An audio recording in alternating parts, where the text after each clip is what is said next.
టాలీవుడ్ లో మరో star combination కు రంగం సిద్ధమవుతుంది. అక్కినేని నాగచైతన్య మాటల మాంత్రికుడు త్రివిక్రమ్ కలయికలో ఓ చిత్రం రాబోతుందంటున్నారు. ఈ వార్త ఫిలిం నగర్ తో పాటు సోషల్ మీడియాలో కూడా విస్తృతంగా ప్రచారం అందుకుంది. ప్రస్తుతం నాగచైతన్య సోగ్గాడే చిన్ననాయన ఫిల్మ్ కళ్యాణ్ కృష్ణ దర్శకత్వంలో సినిమా చేస్తుండగా power star Pawan Kalyan cinema pre production work లో త్రివిక్రమ్ బిజీగా ఉన్నాడు. చైతు త్రివిక్రమ్ ప్రాజెక్టును అక్టోబర్ లో ప్రారంభించి సంక్రాంతికి రిలీజ్ చేసే ఉద్దేశంలో ఉన్నారట. ఈ సినిమాను అన్నపూర్ణ స్టూడియోస్ బ్యానర్ పై అక్కినేని నాగార్జున నిర్మిస్తున్నట్లు సమాచారం. వచ్చే సంక్రాంతి బరిలో ఈ చిత్రాన్ని నిలపాలని పట్టుదలతో నాగున్నట్లు తెలుస్తుంది.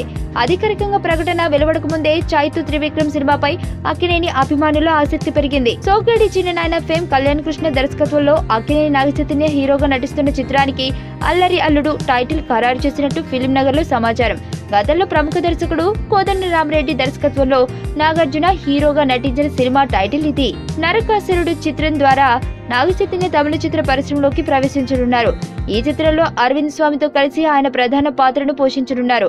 ఇటీవల నాగచైతన్యను దర్శకుడు కార్తిక్ కలిసి కథ వినిపించగా ఆయన ఈ ప్రాజెక్టుకు ఓకే చెప్పినట్లు తెలుస్తుంది. సుబ్బు, నీకు తెలుసా, నాకు ఎర్లీ మార్నింగ్ ఒక కల వచ్చింది. నువ్వు నన్ను జ్యువెలరీ షాప్కి తీసుకెళ్ళి వడ్డానం కొనిచ్చావంట. ఏ టైంకి? గుర్తులేదు సుబ్బు, 5 అనుకుంటా. అదే మరి 5కి మీ బాబొచ్చి బిల్లు కట్టినట్టు నాకు కాల్ వచ్చింది.